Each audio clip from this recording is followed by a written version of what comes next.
Thank you. Hello. So, yes, I'm Natacha Gondran. I'm from an engineering school, Ecole des Mines of Saint-Etienne, and my discipline is environmental assessment. Today I will speak with you about planetary boundaries. Have you ever heard about planetary boundaries? Yes, you have class on this? All right, okay. So, well, I will again maybe say some things that you have already learned, I don't know. Who made you a class of planetary boundaries, do you know? Also seminars like we were in seminars like this. Okay. Yes, I wrote a book in French about, we published it in 2020, which made like a kind of state of the Earth in French of planetary boundaries, but yes, I will speak about you. So you have this, if you can take one, please. You have this cardboard. It's like a low-tech quiz, so as I don't know you, I'm sorry about this.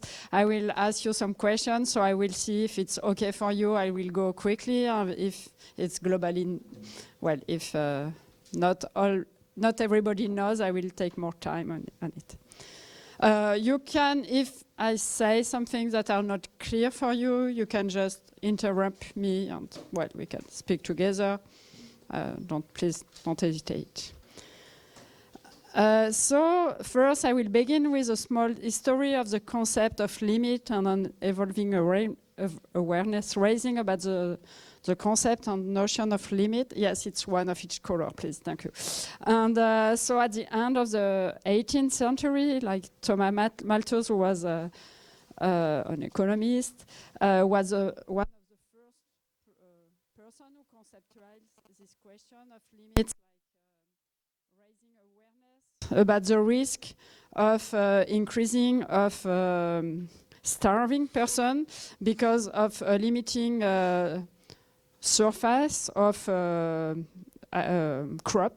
croplands, and he said that with the rise of population, there was some risk of people who were starving, and well, at the end of the day, this alert did not become true, and there were two reasons about this. One was because of the industrialization at this period, who increased the level of technology and so increased the efficiency of use of croplands. And the other was also the colonization of countries from the south and importation in England and of crops from all over the world. So these phases were like not very well. Now it's like when you speak about Malthusianism, it's like not well accepted. So after that, there was all this period of industrialization, who managed to increase the use of resources. In 1972, I think you had heard about this, there was this report, The Limit to Growth, wrote in the Massachusetts Institute of Technology, that proves that, which was the first modelization of the world system. And we may not realize it today, but at this period, it was the beginning of the computational capacities of computers, and they made a very good effort to collect data about the various parameters that are linked together, like population, pollution, food per capita, industrial output per capita, or use of resource. And they, at the beginning, they were just wanted to modelize this, the relationships between all these parameters. And what they found out is that in all their models, all their scenarios, there was at one point, there was some peak of population. And a peak of population, what does it mean usually? Yeah?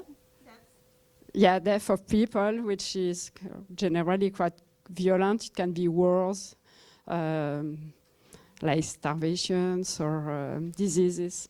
And so they conclude that man can create a society in which he can live indefinitely on Earth if he imposes limit on himself and his production of material goods to achieve a state of global equilibrium with population and production in carefully selected balance. So at this time, there was some debate about economic growth, thanks to this report. But at the end of the day, there was, well, the aim for economic growth won, we can say, and the debate gets more and more silent. But at the same time, in the 60s, a bit everywhere in the world, some laboratory began to make more research on environmental studies. And we will speak about this later on. In 1980, there is this story about a bet between Paul Ehrlich, who was an ecologist, it's him, and Julian Simon, who is there and who was an economist. And the economist, Julian Simon, say, I bet you that the price of materials and resources will decrease between 1980 and 1990. And the ecologists say, no, there will have a growth, economic growth and democratic growth, so more and more people will use the natural resources, so their price will increase. And so they met again in 1980, and so who won? So if you think that the ecologist Paul Ehrlich won, so the price of this, so it's copper, chrome, nickel, selenium, and tungsten. So they issue the materials, the metals. And so if you think that the price of these metals increase between 1980 and 1990, you can just raise the carbon green. And if you think the economist won, you can just raise the yellow one. So who won?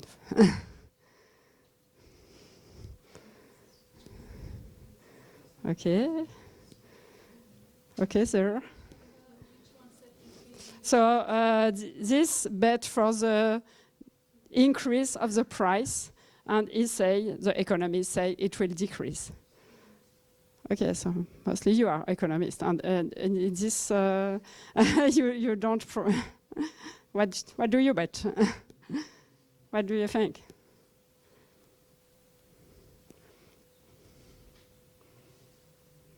You don't think?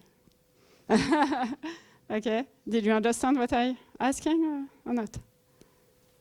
Yeah. If they made a bet in 1980, it was the beginning of the bigger growth, economic growth the world have ever seen. And he say he's a biologist, an ecologist. He says the price of the resources will increase because the man will use more and more resources, so the price will increase. And the economists say, no, the price will decrease. So what do you think? Is it so if you think it's the green, you just raise the green and the yellow. Okay. Yeah, okay. So you are mostly economists, so most of you rose the yellow one, and it's indeed the yellow one, but some of you didn't. So indeed, and why? Why is this? Why is the price of these material resources decrease between 80 and 90, according to you? Yeah? Decreasing cost of extraction, and why? Yeah, that's the point, is that in this unprecedented growth of economy and demography, there was also improvement of technology and efficiency, and so the price globally decrease of the resources. And okay, so Ehrlich say, okay, I have lost, but I bet you that in 10 years, so in 2000, the concentration of CO2 in the atmosphere will have increase, and that at this time we will speak a lot about it. And Julian Simon said, no, okay, I don't take the bet. So, and that's exactly what happened before, is that technology managed to better to be more efficient on the use of resource. And the limits are not, the problem of the limit is not really the question of the resource, but the question of the capacity of the Earth system to absorb the emissions, the pollution that the human activity will emit on it. And it's exactly on this basis that was created the concept of planetary boundaries. It was created by Johan Rockström that gathered in the 2009. He gathered around him about 30 scientists, because as I said, in the 1970s, there was lots of work on environmental science in the different laboratories in the world, but everybody was working very deeply on one only speciality, on one only discipline. For example, there was specialist of the climate, specialist of agronomy, so the specialist of chemistry, and people didn't speak much about them. And the intuition of Johan Rockström was that it was possible to have a common framework to observe all the environmental problems together. And so he gathers around him some good specialists like Will Stephen, who has died in 2023 and who was a climatologist, Sarah Cornell, who is from the Stockholm Resilience Center, Robert Constanza, who is economist, and James Hansen, for example, who was who is a climatologist too. And the main assumption on which this framework relies is that locally ecological systems are known to shift abruptly. This is very well known in the literature about ecological sciences, and irreversibly from one state to another when they are forced to cross critical threshold. And here they review evidence that the global ecosystem as a whole can react in the same way and is approaching a planetary scale critical transition as a result of human influence. So at the local scale, it is very well documented that when a localized ecological system reach a certain threshold, like for example, it's the Aral Sea, you have heard about it, the ecosystem change very abruptly. And what they are assuming in the planetary boundary framework is that this may happen at the scale of the Earth system, which is quite dramatic, because if it's happened at the local scale, the animals or the plants that live in this localized ecosystem, they can move away. Whereas if it happens at the scale of the Earth system, it's not possible to move away. So this is very well documented on lots of publications, scientific publication, in like very good review like Nature of Science.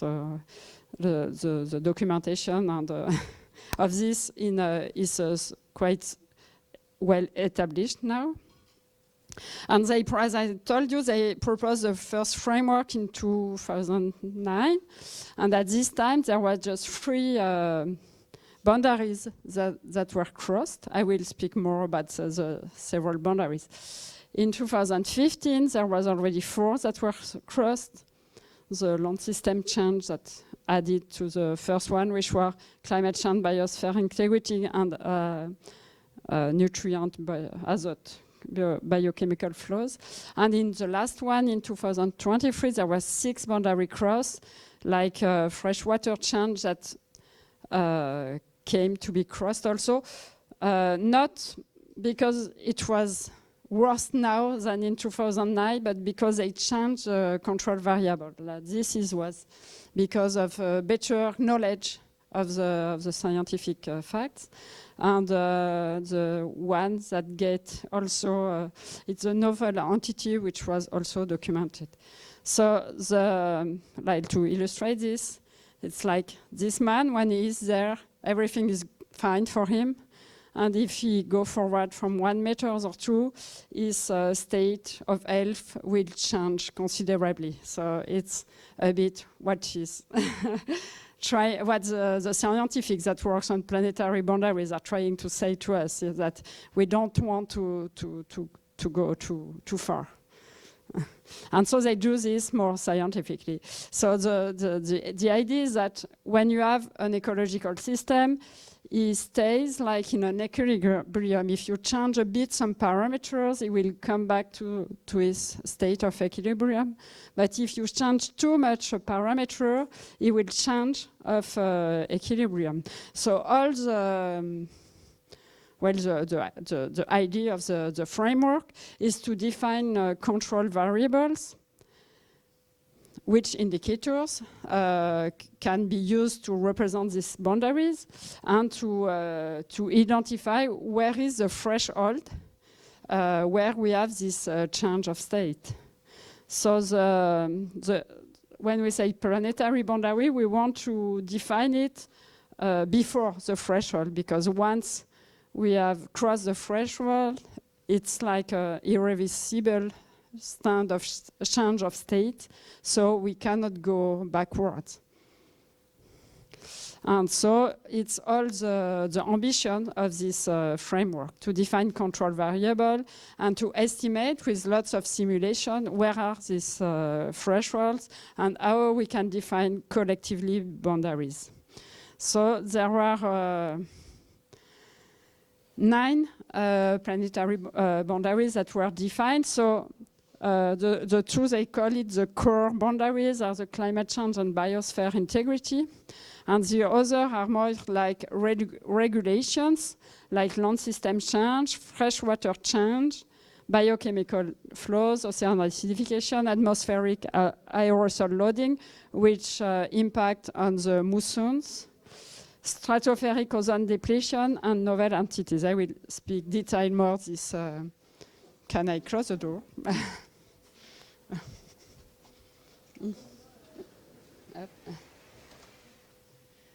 Well, I will detail more all these subjects before. And so, more recently, always at the initiative of Johan Rockström, he thought that the planetary boundaries was very interesting because he gathered different environmental scientists from different disciplines. But he said, if we want to have a transformation aim, if we want to influence public policies, he said we need to associate social science. We cannot just make environmental scientists work together. So he created the Earth Commission.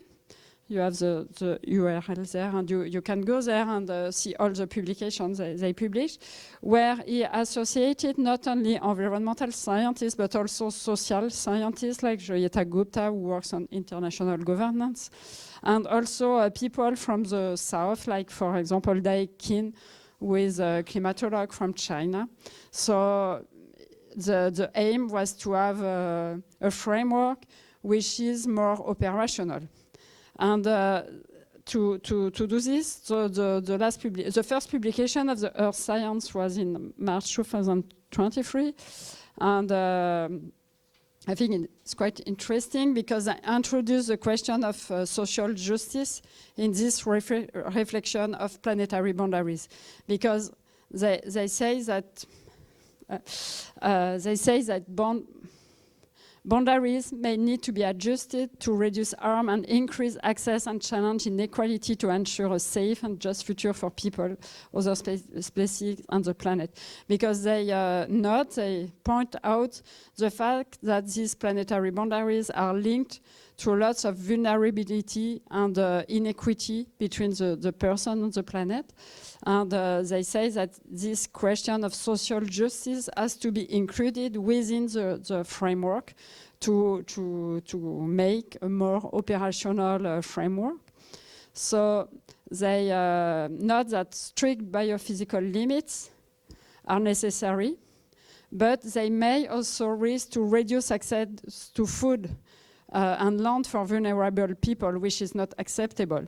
So they include this reflection in their own framework, which is like parallel to the planetary boundary framework.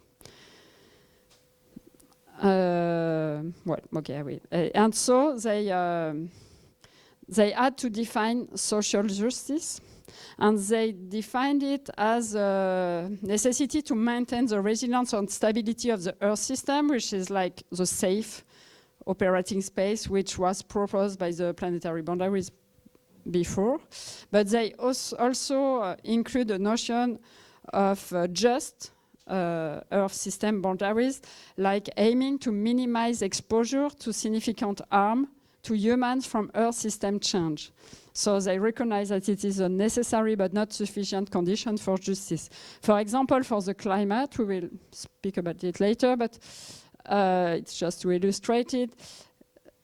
Globally, to maintain the climate we know today, we need collectively to maintain the increase of the world temperature, the average world temperature, below 1.5 degrees Celsius.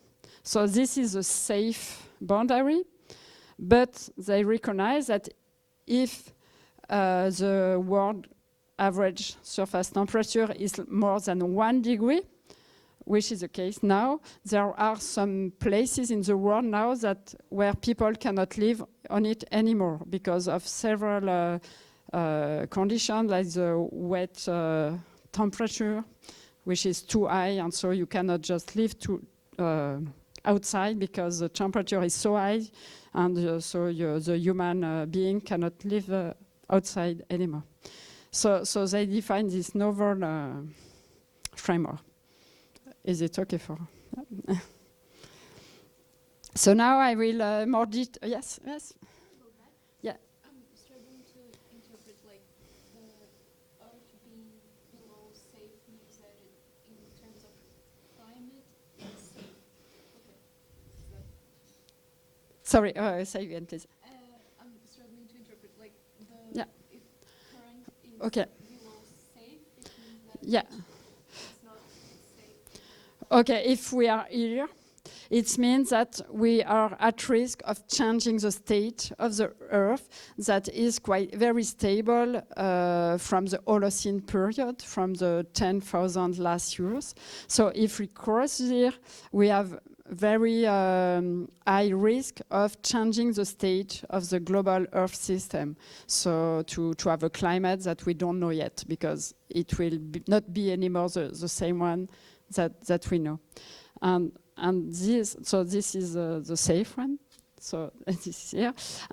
But they say that you also need to have a just safe, because when you are here, it means that globally the climate stay globally the same, but on some places in the world you cannot live anymore on the territories because there are some people that are exposed to significant harms.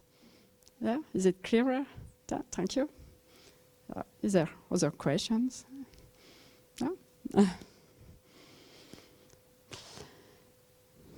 Okay, so there are three big processes of planetary regulation. So the ozone layer, climate system, and ocean that regulate together, because this is another specificity of this framework, is that it underlines the links between the various, the different variables. And so we will begin by the kind of success story of environmental policies, the ozone layer depletion. So just to see if we know a bit about what is the main cause of the ozone layer depletion. If you think it's burning fuel and CO2 emission, you raise the red one. If you think it's emission of volatile organic compound by road vehicles, you just raise the yellow one. If you think it's because of emission of halocarbons like CFC and HCFC, it's the blue one. And if you think it's because of sun irradiation, you raise the green one. Yeah, okay, good. So Well, you globally know about it. Yeah, yes, good, interesting. Thank you to have raised the yellow. So globally, it's yes, it's this one, and one of you raised this one, and it's not completely. It's links together. It's because VOC generate ozone, but at our own altitude, and so VOC create ozone. So what we speak about when we speak about the ozone layer depletion, it's about chemicals that destroy that oxide, the ozone. So is it okay for you? And it's the ozone depletion is it's a success story because this one was one of the first. Scientific warning in the 80s, and many people of my age or a bit older have first learned about environmental problems because of ozone, because we were learning that in the poles, in the north and south, there was more ultraviolet which was going to Earth, and this was creating like problems of cancerogen.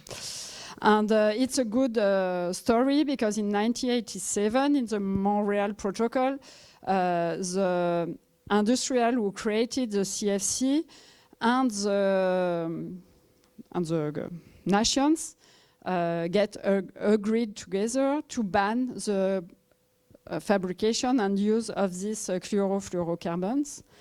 And it was quite easy because there was just one or two companies in the world that creates this CFC. So they say, okay, we can produce other types of molecules. And so, okay, these molecules would not affect the ozone. And for us, it was good because they could sell their molecules anyway. So it was an easier problem than climate change. But anyway, it's a success story because there was a collaboration between all the countries and between industrial, and then managed to find a solution. And now the problem is not completely fixed, but is getting to be fixed. So there are lots of changes in the concentration of ozone, which is followed very precisely by the NASA. And sometimes they see that they discover new molecules of CFC acting on the ozones, but globally the problem is getting better. So globally they consider that the problem is under success, how can I say? It's okay now. Well, it's getting better, more exactly. So I think, this is, no, why? I don't have this, yes. Yes, new quiz, but I think we will have this one. I let you read it and answer. Yes, okay, it's good.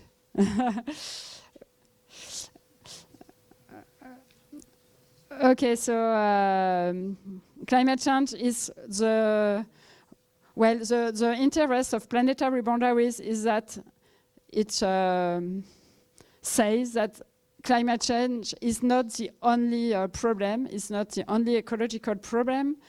It's why with Aurélien Bouteau we began to be interested in this framework. But when we look at the literature, well, it appears that it's anyway the main problem. And all the other problems are linked together. So this is related to the very strong increase of CO2 emissions and other gas like methane or protoxide d'azote. So I will go quickly on this. So I think you're okay with this. And they fix the boundary between 350 and 450 parts per million, because we don't know exactly at what point the climate may change, but there are more and more scientific papers which alert with claim that there may be some tipping points. We will think about it. So they propose two variables, the CO2 concentration. So they propose to have a safe operating space between 350 ppm and 450, and now we are at about 420 ppm. And the other one is radiative forcing, which integrates the other greenhouse gas like methane or protoxide azote. And they propose to have a planetary boundary between 1 watt per meter square or 1.5. And in the last publication, it was 2.91 watt per meter square. So we can see that we are getting outside of the safe operating space. And for the Earth System Boundary Framework, they propose, as I defined before, they propose a limit between, the safe one is at 1 degrees, and the safe one is at 1.5. In 2003, the global mean surface temperature was 1.2 degrees more than in the period 1850 to 90. And the problem with this, and that if you go to this threshold, we will risk to trigger some tipping points. So tipping points, there are, I don't know if you have already saw this, okay, it's okay for you. So, and these tipping points are linked together. For example, which is quite documented till this year, is the Greenland ice sheet. So the water which was iced is melting.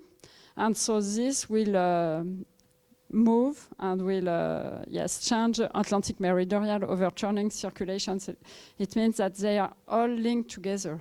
If you trigger one tipping point, it will after trigger other tripping point. And why this is quite important also is because this is one of the, it's a model, and it's one of the conditions for the ocean to capture CO2 emissions. And so this, if there is not anymore this circulation, first, the increase of temperature will be much higher because it will not be regulated, but it will also the ocean will not be anymore able to capture CO2. So this is a screenshot of the global surface Earth temperature. So you can see that these two last year, we are getting outside of the global variability of the 30 last years. And it's the same for the sea surface temperature. And we want to explain more the link between the different variables, we can illustrate this by having a look to the IPCC report of global warming on 1.5. And they propose at this time several scenarios to stay between within the 1.5 target. So the first scenarios, I think we are out now because it was necessary to reduce very strongly the emission, like from 222. And so which is interesting is this scenario.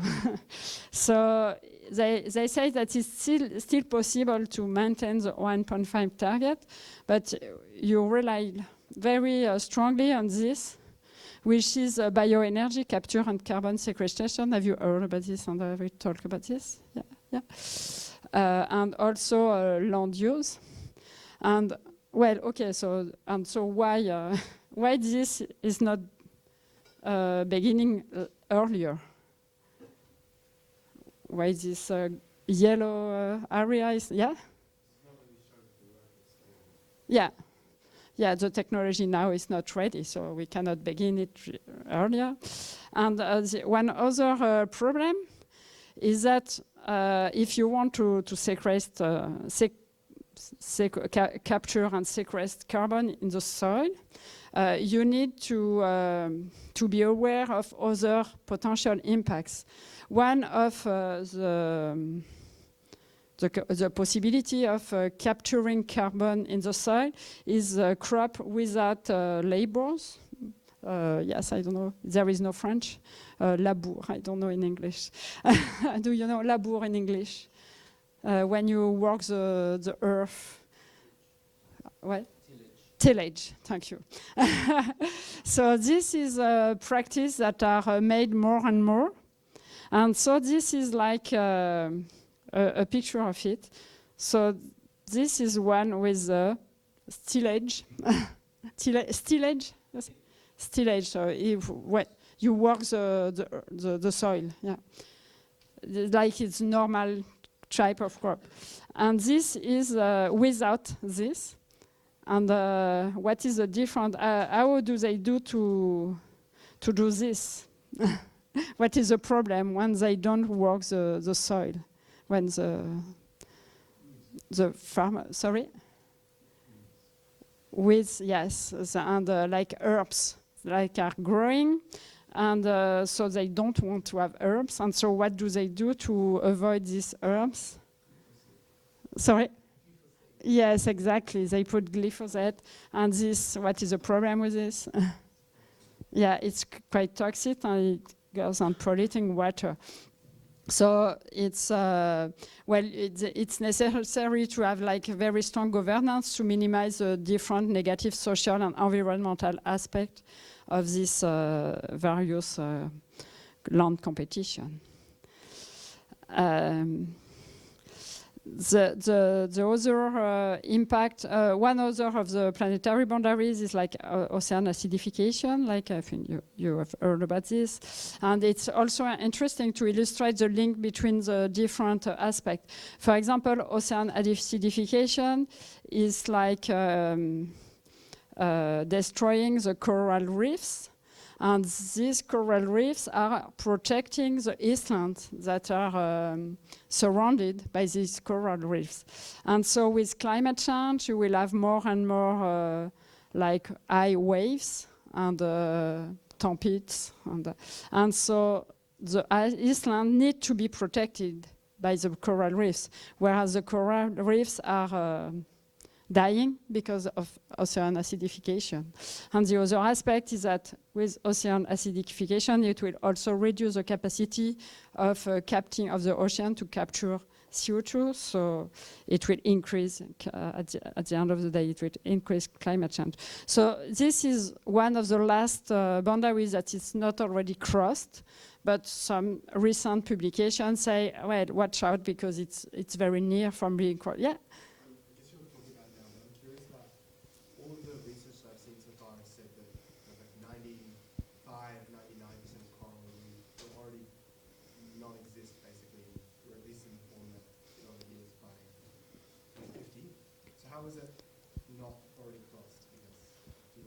Okay, why it's not already crossed? Yeah.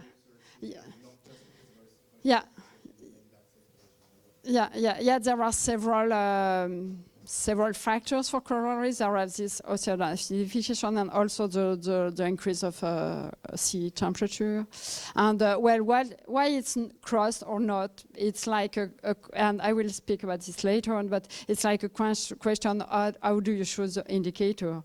And okay, I'm not in the core of the discussion, and I don't know why it's not crossed, but it's very cross. And as they say, as there is for the moment no policy to reduce CO2 emission, it's like, and I think it's just not crossed because they choose these indicators, and like the indicators. So it's like the indicators is like the saturation state of aragonite, and they like define some variables, and so they say it's not crossed yet because this indicator is still up in the safe zone. But I agree with you that it's quite very, very near from, and I think we are in the uncertainty zone. Does it answer to your point? Yeah. Another interesting thing from the planetary boundaries is that it's aware it make aware and it raise the attention on the biochemical cycles, which, like acidification of the ocean, like to answer to your question, it's quite difficult for them to have a very good control variable because there is very few, contrary to climate change, where there are lots of people working on this. On ocean acidification, there is very few scientists who works on it. So the knowledge on it, it's like less secure, I will say, than for climate change. Another issue is like these biochemical cycles, and also on this problem, there is very few scientists who work at the planetary scale. There are lots of scientists who work at the very, very local scale, like the chemists, but at the local scale, there is much less work and publication. And so just to present these cycles, it's like, you know, in nature, we have some cycles, you know, the cycle of the water, for example, and these nutrients, so in nutrient you have azote and phosphorus. You have also other nutrients, but the planetary boundaries focus just on this one. So all these chemicals, elements, they circulate from the producer, like the plants, which are the only species that know how to synthesize organic matters. Well, we human, we don't know how to make organic matters with mineral matters, but because of the photosynthesis, the plants knows to do this, and we all depend on this. And so the plants are eaten by primary consumers, which are at the end eaten by secondary consumers, and when they have some wasted or when they die, they are eaten by decomposer, and the cycles are normally closed in the natures, and we rely on these cycles. And what happened after the Second World War, there was a strong increase of the use. Because of technological advances, there are a strong increase of use of fertilizer, like fertilizer with azote, which can be found in the air. It's a Haber-Bosch process. And also azote with phosphate. And phosphate is formed in the rock, so I don't know if you have class on this, but it's an attention point also because it's very localized on specific spaces. There are some in Morocco, and I think in Chile, but it's the mine of phosphate are very localized, and so it may arise some like important geopolitical problems. But anyway, for the planetary boundaries, the issue that for the crop, they put this fertilizer on the fields, and they put more fertilizer that is needed and that is used by the plants. So when it rains, the water gets the phosphorus and the nitrous and lessivate it and put it in the aquatic systems. And here in the aquatic system, you have this phenomena. Have you seen this already? Yeah. Yeah, it's like eutrophisation. It's like you have more nutrients that can be absorbed by the system, and there are some vegetal species like algae who develop and overdevelop themselves. And so as they overdevelop themselves, they took the oxygen out of the middle, out of the ecosystem. And so this will deteriorate the water ecosystems, and it's bad for the living beings in the ecosystem, but also bad for the access to water. For example, in the Loire Valley, do you know where it is? Have you ever been there? In all the Loire Valley, so from the south near Saint-Etienne to up to Nantes, you have all the water places in summer that are green with this because of eutrophisation. And this is a problem for the fresh water. Fresh water, it's linked to phosphorus, the concentration, which is too high. And this is also a problem for the ocean. And in Brittany, there is this problem of green algae and that are over-developing. And this is because of an increase of azote. And why is it a planetary boundary? Is that it's because of the scientists who work on this. They say that if there is this problem in the ocean, you can have an anoxic event, which means that it will get out the oxygen for the other living beings in the ocean, and this may be quite a big problem. So where are we on these biochemical flows? Like for nitrous cycles, we are well beyond the safe operating space, and it's the same for phosphorus cycle. So it's a very important point of attention also, which is not so, I don't know, have you already heard about this phosphorus and nitro? No, yes, a little bit. But it's less a point of attention than climate change. And anyway, it's quite an important issue. Other point of attention at the land system change. Like land, it's a condition of food security. Soils are a key factor. Yes? I don't understand why it is global.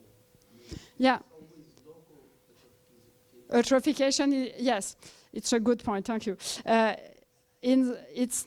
What they are afraid is that there are this eutrophication of the ocean, complete, and they have proved that in the past, in the geological time, there are already been some anoxic event, so not oxygen anymore in the ocean. And they say that if there are too much, and now, for example, is it Sargasso? I think it's Sargasso. There are some places, there was a publication that say in some places in the ocean where you have lots and lots of algae.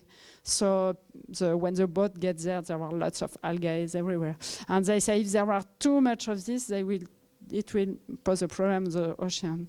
That's why they included this in a plan. Sorry? Yeah. It's not yet. It's not yet in the ocean, but in the ocean, they are localized places where there are these problems. So they make the people aware of a risk of this and it will be dramatical, because if there is this at the ocean level, we don't have anymore all the contribution of the ocean, contribution of nature for people of the ocean that cannot be made anymore. So, yeah, okay, that's it. Yeah. But you have a good point. It's because so you understood there are two frameworks: the planetary boundaries and the safe and just Earth system boundaries. And in the Earth safe and just system boundaries, they just look at the local problem, because the local problem is like a bit more and more. It's also a problem to access to water. So they also have a look at the local things. So the other point is about land system change. So land is, as I say, soil is a key factor in water management, like it contributes to regulation of water. For example, you have heard about these floods in France or in Spain, and the main cause was there was a very high level of precipitations on a very short period. But another cause was it was some artificialized areas, and so the water gets all in the same place, and so this create floods. And also land system, as I told to you before, it's a climate regulation, because this sequestrates carbon, organic carbon. And so the control variable that they took is the area of forested land as a percentage of original forest cover, and so they proposed some values, and now we are in the uncertainty uncertainty zone, zone of uncertainty, which is called now zone of increasing risk, by the way. Okay, for the soil now, a bit about the water. So do you know about blue water? What is in environmental assessment, what is blue water? So if you think it's sea water, you raise the red one. Clean water, you raise the yellow one. Water in lakes, dams, and groundwater, it's the blue one, or drinking water is the green one. So what is blue water in environmental assessment?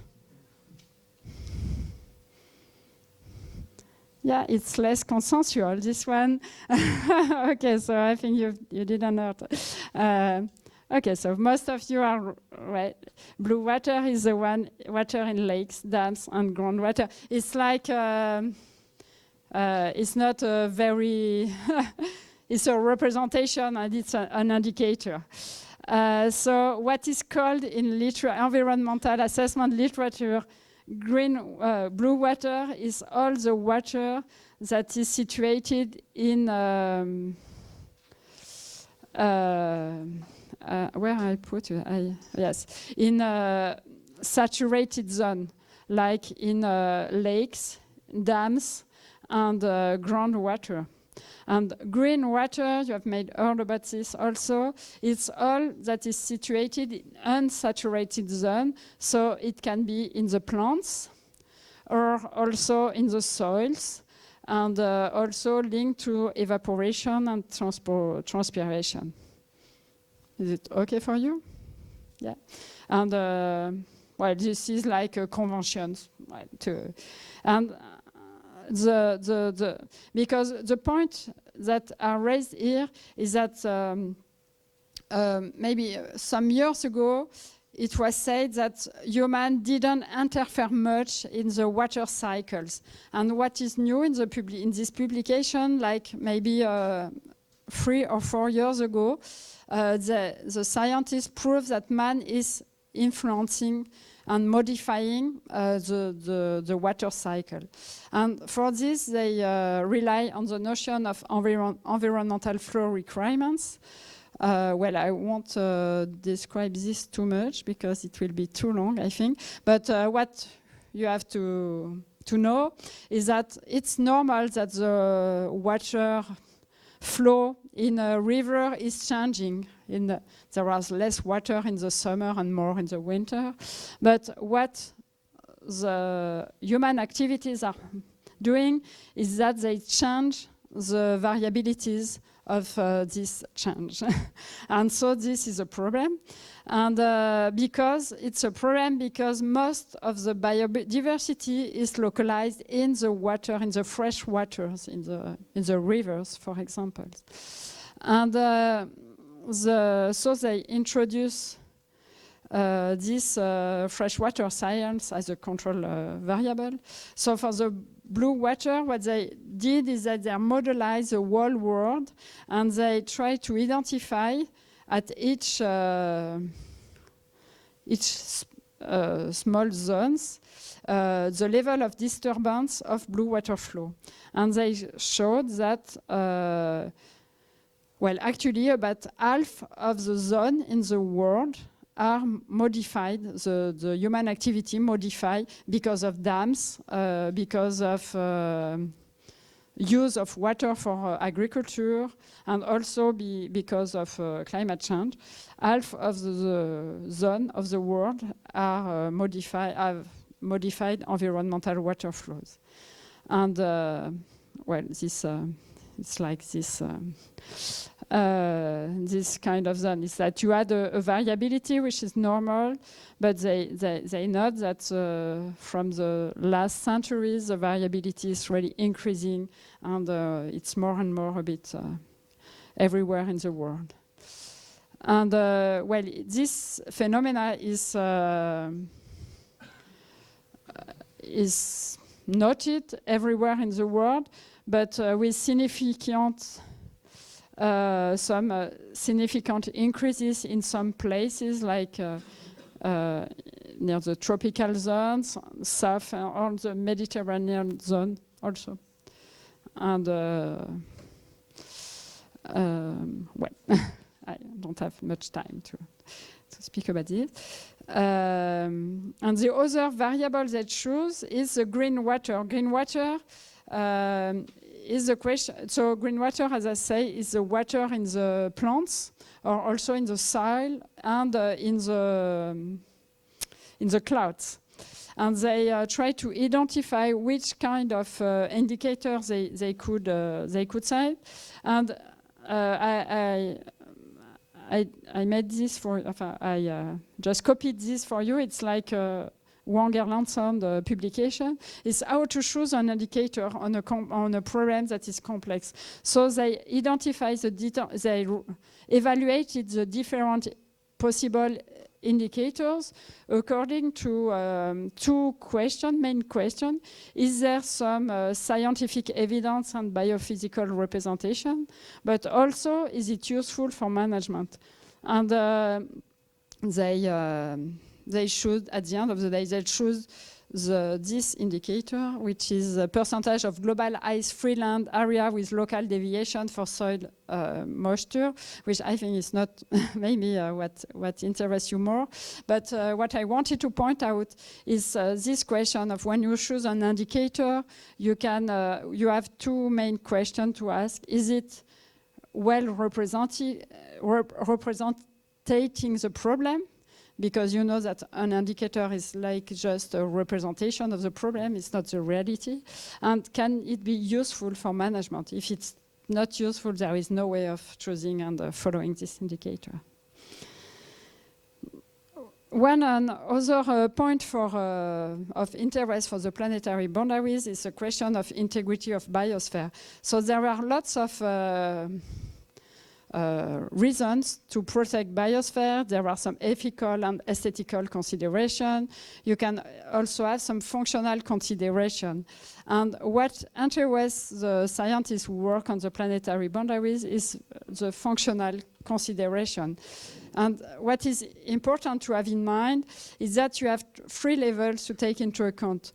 The diversity of living environment, because if the climate change, if you have a diversity of living environment, some will be more vulnerable than others.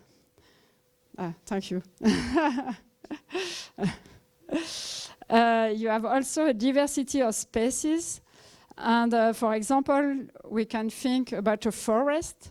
If a forest is made with 30 different species of trees, and if during 2 or 3 days we had 2 or 3 years we had in the south of France, in France, the years before, if during 2 or 3 years you have some drought, not enough precipitation, if the forest had 30 different species of trees, maybe there will be 1 or 2 species of trees that will die, but the other will survive. And so the global ecosystem will be okay, it will survive.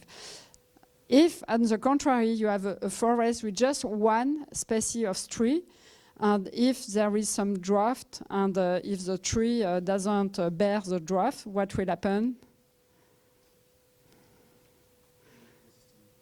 Yes, exactly. The trees will die, and then the whole ecosystem will collapse. And this is very important to have in mind. Biodiversity is important to be less vulnerable to the change we'll have. And this works also for the fire. I don't know if you were in France, but 2 or 3 years ago, there were big fire in the southwest of France, near the Atlantic, and there was some forest that was just with 1 maritime pines, and they burned very, very quickly. And there were some forests with lots of different trees, and there was more resilient to the fire. And this also works with high wind. If you have a very big wind, if there is just 1 species, the forest will be devastated, and if you have different species, it will be more resistant. So this is very important to have in mind, that the diversity of species help the ecosystem to maintain and to be more resilient to the changes of climate.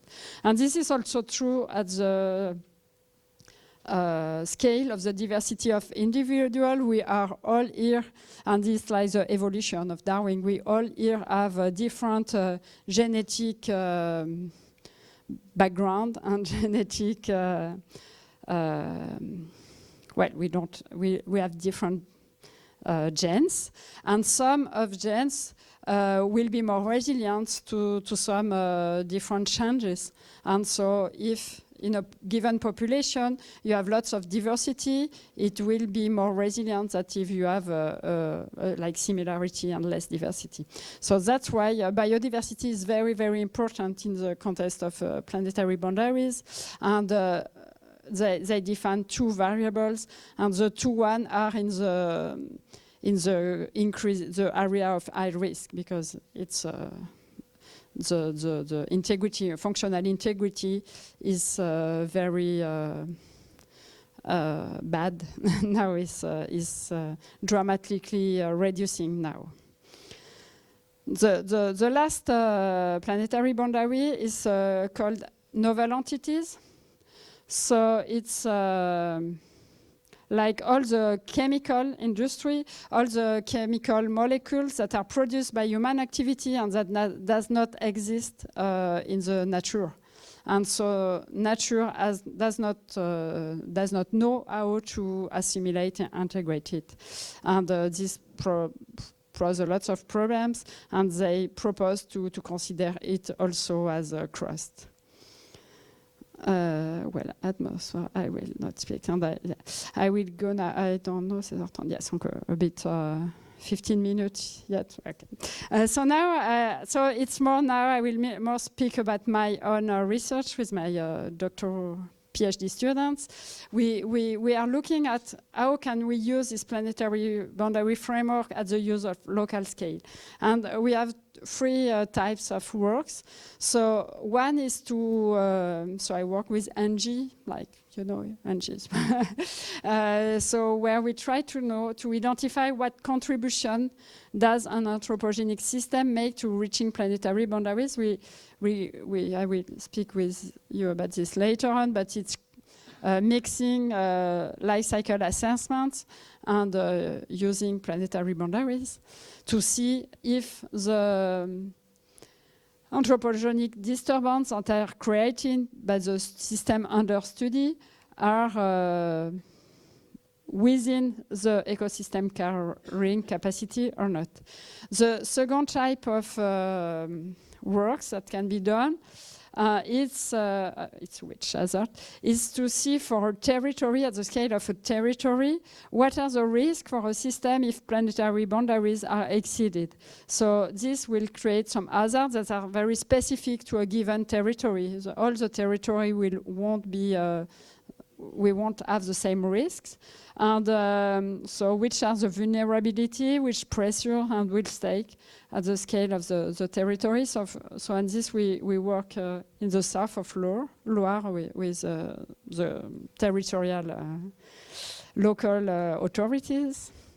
And another idea is to use the planetary boundary as an assessment tool of public policy. So there is a PhD student Émile Ballambois, who is working with France, ville and territoire durable, and where he is trying to see if this framework can be used at the scale of public policies.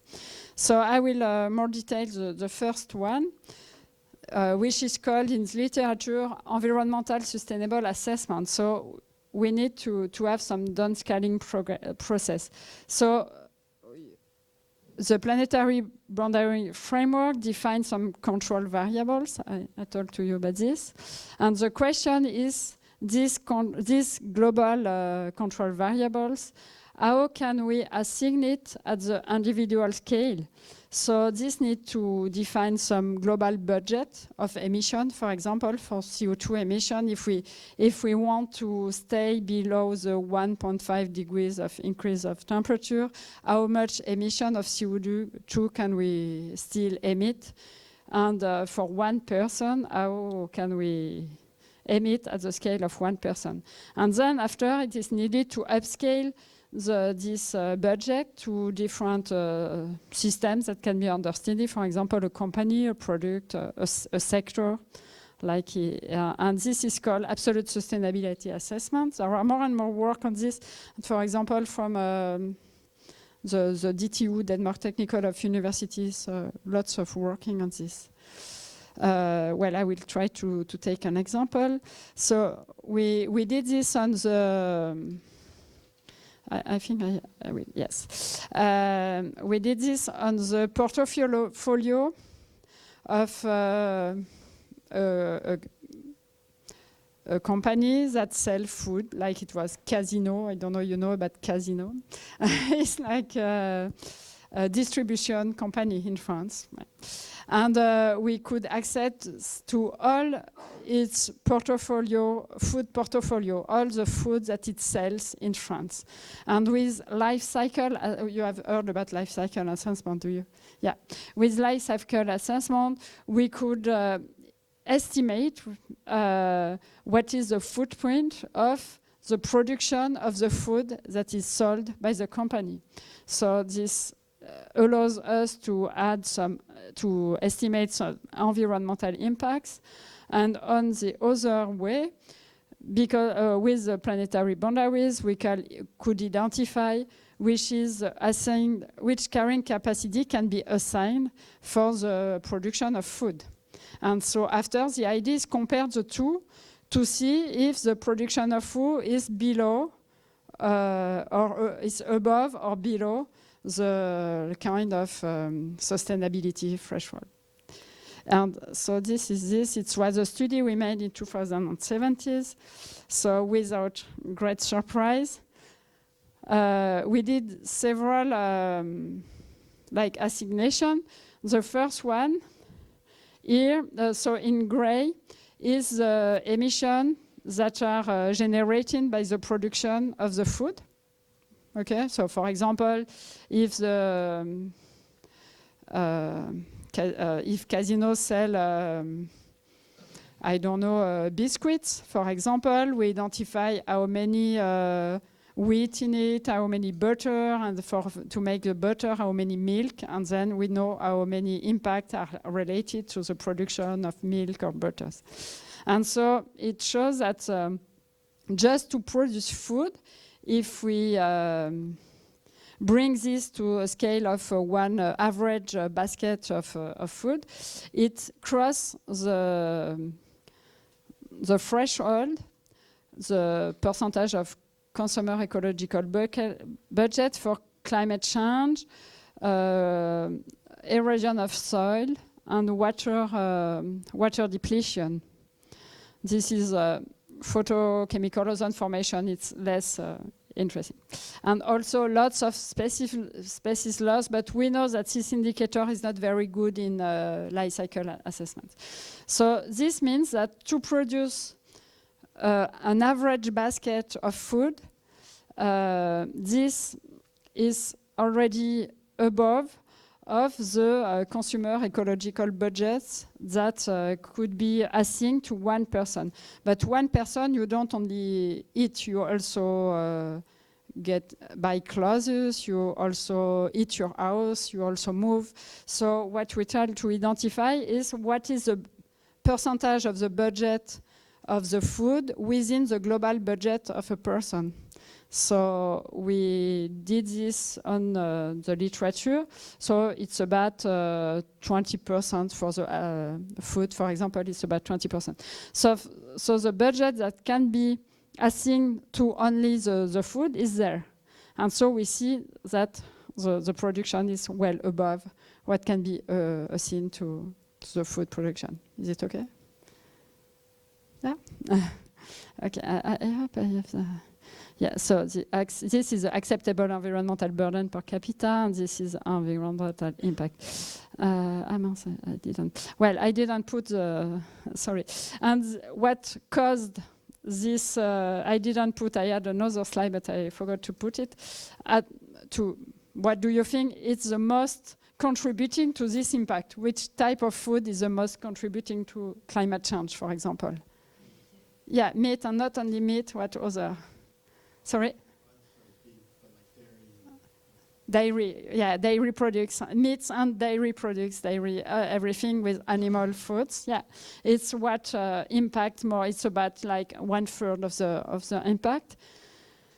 And and we presented this to the company, so Casino, and they say, okay, but if we reduce the production of meat and dairy products, it's okay for us. But then we will have to increase. We will have to sell products, vegan products, for example, or vegetarian products. And so it will increase production of fruits and vegetables. But the fruits and vegetables are the products that affect the most the freshwater toxicity, because to grow fruits and vegetables, they use lots of herbicide and pesticide. So this affects a lot of freshwater toxicity. So the companies need to have a global picture. If they move something and they make an action, they have to be conscious that on the other way they have to be careful, because if you increase the sales of fruits and vegetables, this may increase also. Okay, so they need to have, and this can be interesting with this kind of tools, which are not yet operational. It's like research tools now, and it's not yet completely operational. And so this raises some ethical choices when you try to do this, to say how to these steps to assign the global budget to one individual. You can have several choices. The most frequent is the equal per capita choice, which is quite, seems, at the first glance, it seems quite obvious. But you can also say some countries in the world has historically emitted much more than others. So you can also choose some other sharing principles, which may not, which may affect a lot the results. And also, and the other question is, when you add a share of sales operating space per person, how do you affect it to a sector, for example, the food or textile industry, or I don't know, aeronautic industry. So this raises some ethical choices. So there are, in the literature, there are several propositions, lots of, yeah. I was wondering this comparison between meat and fruits and vegetables, because also to produce meat we need a lot of soil, which leads to pesticide, which also could contribute to freshwater toxicity. So there's yeah. Yeah, exactly. So this is supposed to be integrated in the life cycle assessment factors, characterization factors. And so I don't say that to produce meal you have no impact on freshwater toxicity, but the impact per kilo is less. But it's once again, it's like a representation of these characterization factors that can be discussed. I agree with you. And once again, life cycle assessment is not very good. Life cycle assessment is not very good for food and agriculture, but it was just to illustrate the case. But you're right. And yeah, well, yeah. Yeah, because as I told you, the main impact was on biodiversity, and the indicator of life cycle assessment on biodiversity is very bad. So it's a first one, because there is agriculture has a lot of impact of biodiversity, and life cycle assessment is a tool to measure the flows and not the state of the environment. So it says nothing about the impact on biodiversity. So you need to be aware of this. Yeah, and so yes, as I said, these methods are now at the research stage and not at all operational. But what is interesting is that they raise lots of questions and issues that are quite interesting. Because when you do just life cycle assessment of a product, you just look at how this product is produced. But when you try to do absolute sustainability assessment, you need to ask why this is product to do this like assignations, and there are you need to use some different. I won't detail them, but you use some different sharing principles, and this sharing principle relies on choices on distributive justice theory, and well, this is quite interesting because usually you choose one indicator and one sharing principle just because you have data on this and you don't think that it relies on different justice theory, but indeed it makes some interesting choices. So well, now it's more like questioning and researching things, but I think that there was quite interesting potential in this methodology. Okay, so like just to conclude, when you want to downscale the planetary boundaries framework, it aims to define first biochemical boundaries that must not be exceeded by the various actors. And which is interesting in this is that it can helps decision makers and public policy to integrate more biophysical constraints and also to explain more the link between human activity and living activities.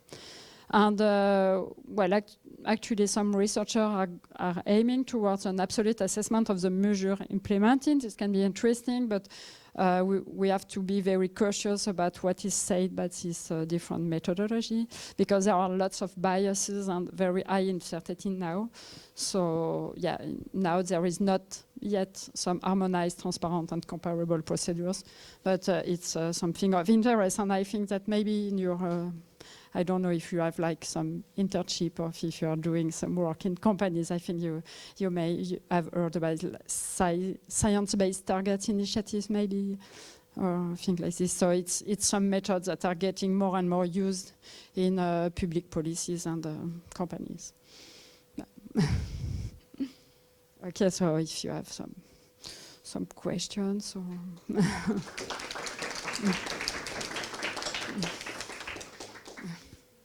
So thank you very, very much for this very interesting presentation. And now we open the floor for the students, please.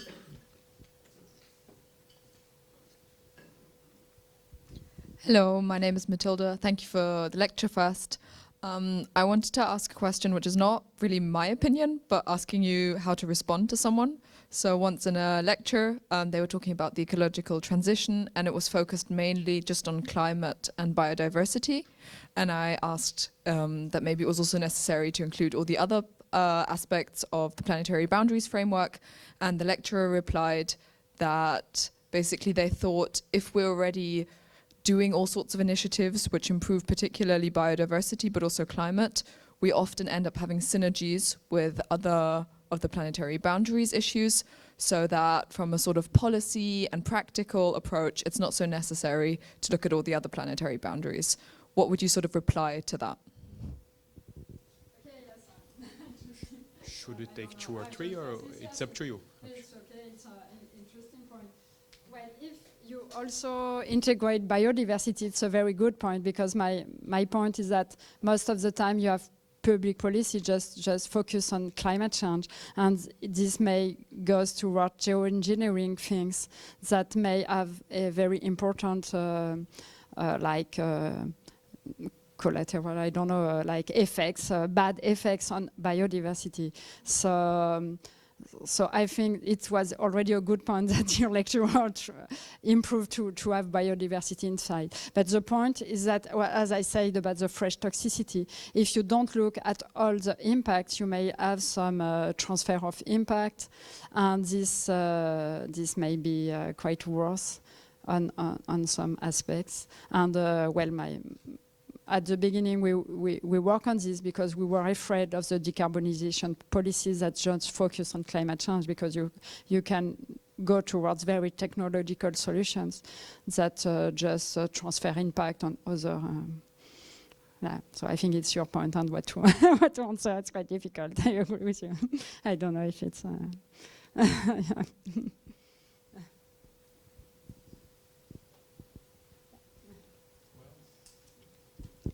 Hi, I'm Isabella from Brazil. Thank you also for the presentation. I was wondering, like you said about this control variable of disturbance of blue water flow, and that it was influenced by dams, agriculture. So can it really be isolated from other factors? Like if there's a change in the water regime, can you just see if like it was influenced by the direct like human infrastructure or not? Yeah, water flow is quite a new one because in 2015 they say it's okay about the water, the freshwater cycles, and there was quite lots of publications that made aware about the impact of human activities, not only because of climate change that introduced modification, but also about deforestation. And in Brazil, I think you have this. And you have when you have deforestation or dams, it can modify a lot the flows of the rivers, and this have an impact very strong on the biodiversity in the rivers. And there are some recent publications. They say, okay, the biodiversity in the rivers are the main, one of the main source of biodiversity, and it's very important to preserve it. So it's various. Well, it's also quite complex. And but the question of water, it was. The scientifics that works on water, they were before more focused at the very local scale, and now there was a move in the water scientists to work also at the global scale, and I would say the knowledge is growing now.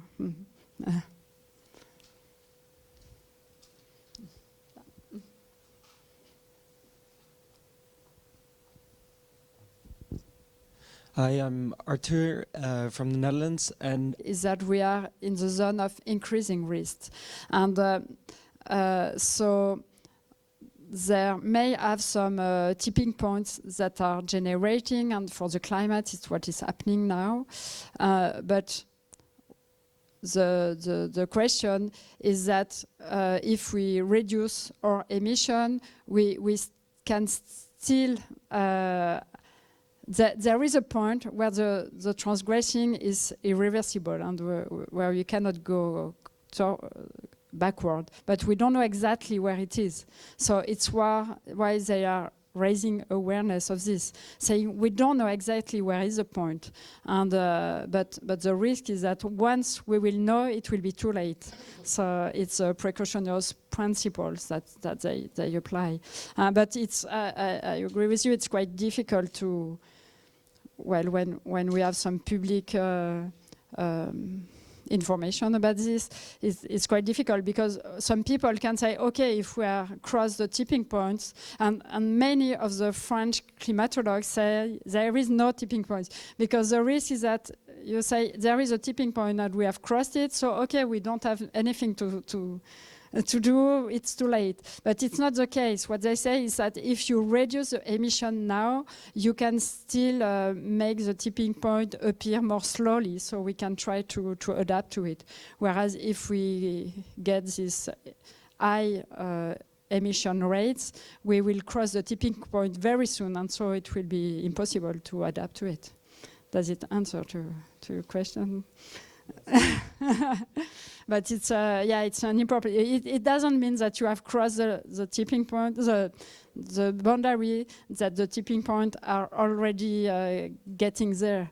But you are higher risk to have this. And now there is also the question of the early warning signals that we can see now, like the flooding in Valencia, for example. It's quite very.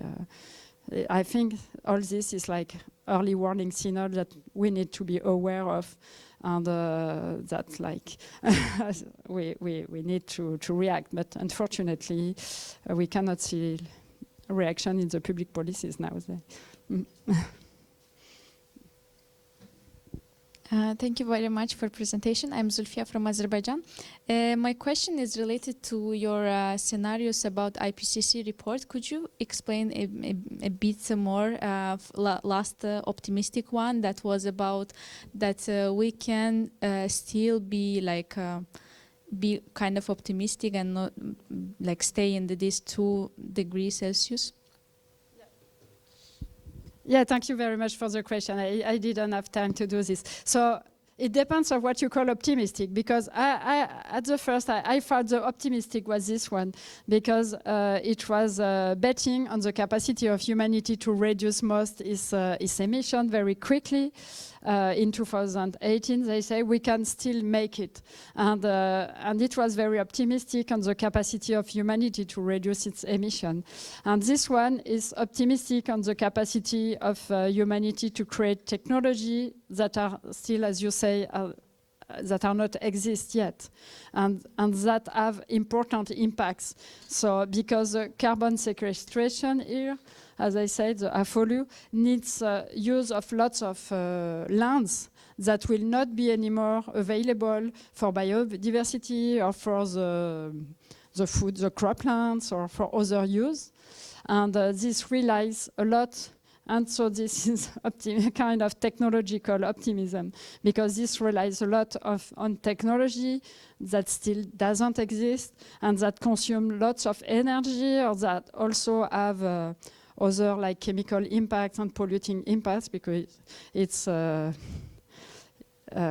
if you capture CO2, you need to put it somewhere.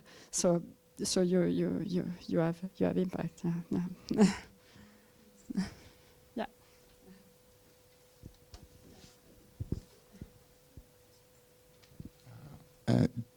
There was an emission on France Culture, the radio, about this question of sequestration of carbon recently, so you may find it to have more information.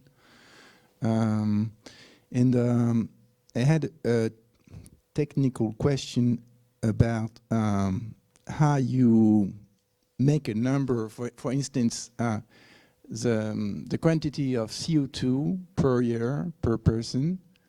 I mean, for me, it's impossible to make a number, because in fact, this is there is a global budget. So how do you make a number? You divide the global budget by the number of people and then by the number of years. But how can you get the number of years? It's impossible. So I think there is a real problem, because I've heard that some say that recently I've heard kind of specialists about this question, and she said without explaining anything, it was 2 tons a year per person. Well, for me, it's not really a good figure, because if you multiply this 2 tons by those 25 years, from now to 250, for instance, you get you get, I don't know, about 1,000 gigaton of CO2, or 1,050 and 500, I don't know, but it's much more than the budget. So I think it's kind of confusing to have this this thing, because as a matter of fact, it's impossible to grasp. So it's a real problem for me to you want to have something that helps you to take decision, and you don't know how it is really built. So, well, that's my main question. Yes, exactly. I completely agree with you, and that's why we are doing research on it, because we know that actors are very eager to have this kind of try to have this kind of method, like the science-based targets, for example. You may have heard about it. Have you didn't have heard about science-based target initiative? No one talked to you about this, no? Yes, it's about like all the some big company, like for example Engie, they commit themselves to reduce their emission on scientific basis to reduce emission at the level of 2 degrees increase of temperature. So what you say is completely right. It's like lots of assumptions about how to go through a global budget to a budget per person.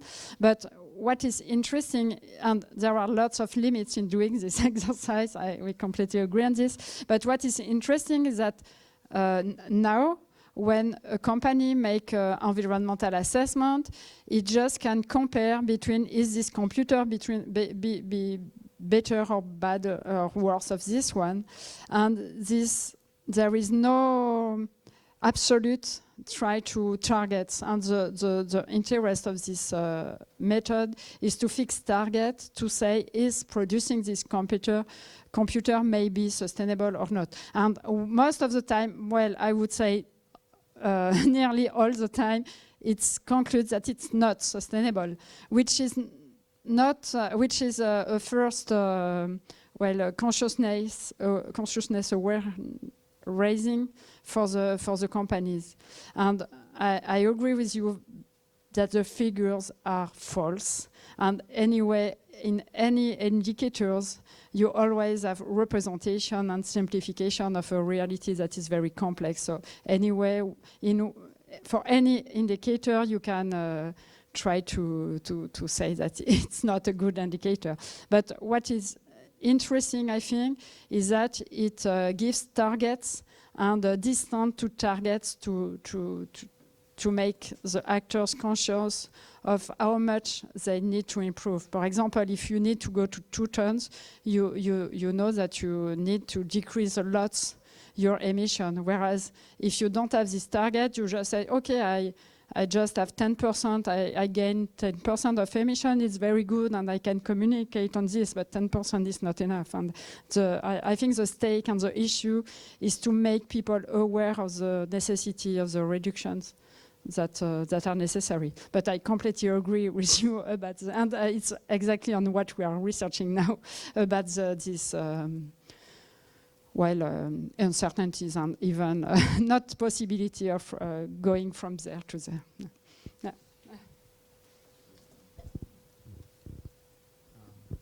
I have a second question about the political aspect. I mean, it was 2009, the first paper of Rockström, and since then, I think that there is no real improvement. I mean, the concept of planetary boundaries doesn't reach its objective to really put the human within boundaries. And you mentioned in your presentation, so the fact that Rockström want to bring social science in to maybe to make it more practical, or well, I'm a bit doubtful that it may work. I wonder what you think about this. I mean, the ability for this concept to really have impact. I mean, there are concepts that are much simpler for climate change, CO2 concentration. There are things that we know that we have to reduce that are really more simple to get. If anybody would understand the budget, it would be just kind of something like, because I think most of the people, they don't have idea about the budget of CO2. And there you make it something more complicated. And I wonder how can it really work? Well, what do you think about the political efficiency of this? Yeah, so it a bit goes from the question of your colleague. It's the idea is to say there is not just the climate, because if you say there is just the climate, you can go towards geoengineering and some solutions that are not good at all for other issues. And so that's why they propose this. But we, with Aurélien, we were invited to La Terre au Carré on France Inter last week. And Mathieu Vidard asked us exactly the same question you are asking about the lack of impact on the public policy. So I answered, well, I don't think you can blame the scientists for this lack of impact, because my interest in this is to try to. There are always some issues that seems more important than environmental aspects, that these planetary boundary issues in the policies. Well, you have wars and you have COVID, and so I think the role of the scientists that work on it is to say, okay, each year to say, okay, you see, don't forget this, and to make aware of the urgency of the situation. And I think there are some people at the. I agree with you. We collectively failed to make the public policy decision maker aware of this aspect. But there are more and more people. I made a lot of presentation like this, but in France it was easier. In French it's easier for me, in front of citizens, and even in companies, and also like some elected, local elected, and they made them aware, and they made them change their mind about the link between, for example, in France we have zero artificialisation net and climate change, that they didn't see the link, and they understood because of this the link. But I think you cannot blame the scientists about the lack of taking account by well, it's my point, because if not, I never sleep, and I am too. And I think I have lots of PhD students, and I know there are more and more PhD students working on these subjects, and I know it's very emotionally very difficult for the PhD student to work on this, because we read articles all the day about the things that are getting worse, and it's quite worrying when you read at this, and at the same time we don't see anything changing at the public national policies. So we agree about this, but I think I just think that it's not the fault of the scientists. But maybe it's wrong. Maybe we should have other. We want to speak to the rationality of person, and as scientists, I think it's our role. And we need other person, maybe like you, to speak to other to other aspect. Like we need maybe some arts thing, some cultural thing to speak to other type than rationality, maybe.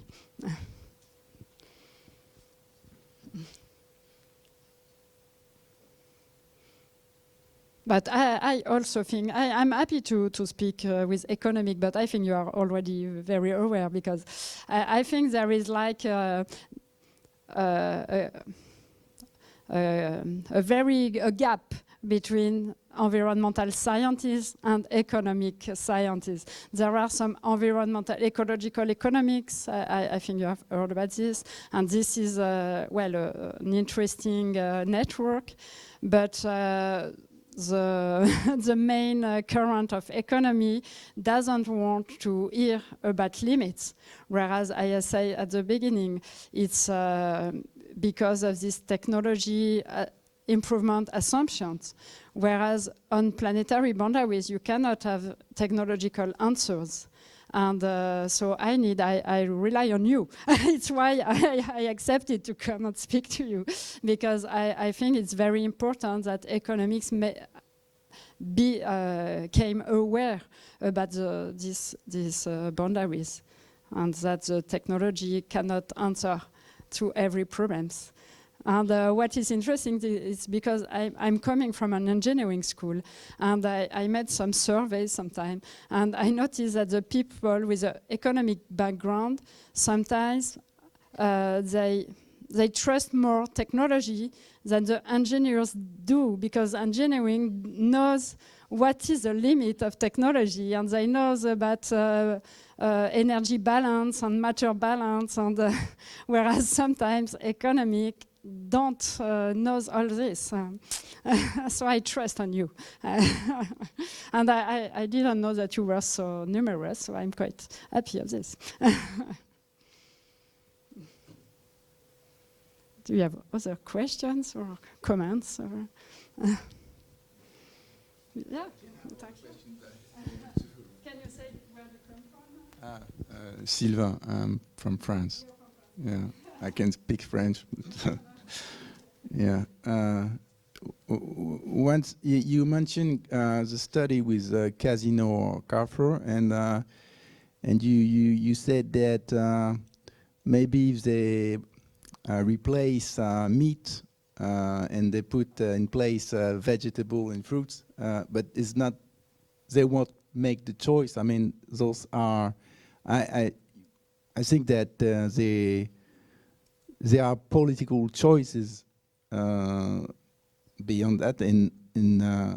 No, I mean, we have there was Gilles Bilen there. I don't know, you know Gilles Bilen? No.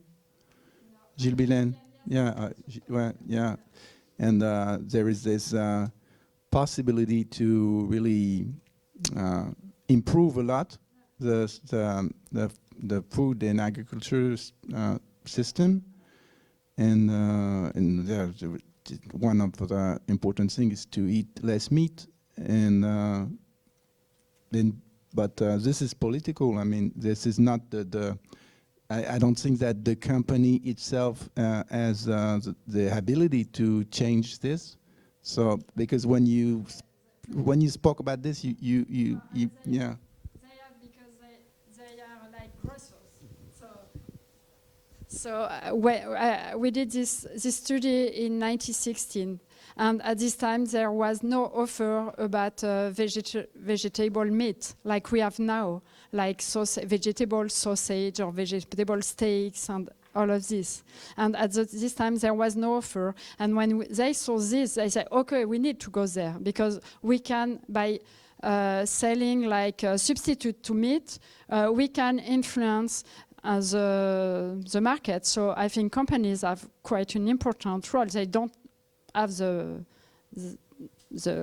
lonely role on this, but they have a role by what they propose to on the market, and they saw immediately, when they saw the results, they immediately saw what they can do, because they say, we don't want to sell less, we want to sell something else, because they are grocers and they need to sell to make their profits.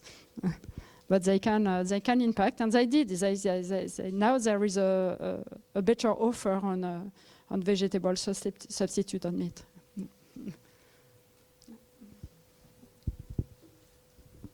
Yeah, thanks for the talk, Friederike from Germany.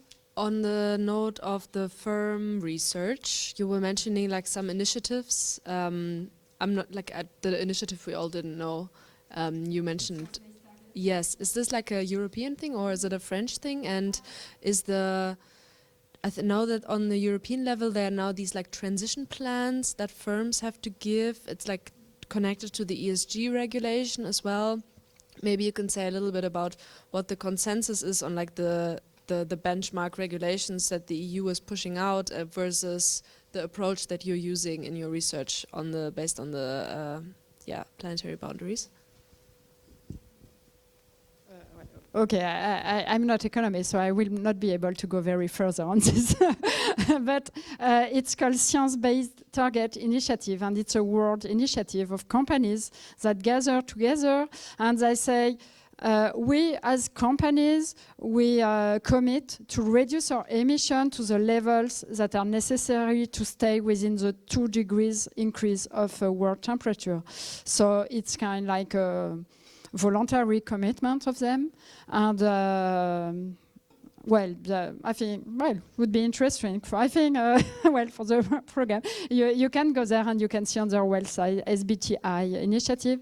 It's quite growing. There are, I mean, several hundreds of companies in the world that are involved in this. And maybe you thought about the CSRD directive about corporate social responsibility. I don't know much about this, but maybe also I think you should have a class about this or a seminar about this. You should ask. I think CSRD is quite interesting also, and well, it's like how all the actors can go towards these issues, and there are some voluntary initiatives and some regulatory initiatives are needed also. And I think, well, NG, it was easier for us to work with companies than to work with political policies, because the companies are really interested in this subject, actually. Hello, I'm Andresa from Brazil. Thank you for the presentation. This study you mentioned in the of measuring planetary boundaries in the level of the firm. What kind of data did you use? It was provided by the company or some public data set? Yeah, in this case, it was data provided by the company because they are situated in Saint-Etienne. And it's Pau de Azugar in. Yeah, it's a business. Yeah, the owners of Pau de Azugar, but it's going down now. And well, so here we had all the sales on in kilograms or all the food products that they sell, and it's why I could access to it. It was just my PhD student who could access to it. It's why like a very confidential data. So we were very lucky to have this, and it depends. I would say it depends when there are lots of work from this and. Especially from the Denmark Technical University, but there are also from Montreal lots more and more researchers are doing it, and you're completely right, it's difficult to access to data necessary, so sometimes you can just use modelization or databases, and so the data are very heterogeneous and diverse. And I don't know, someone else has a question now? No, it's okay.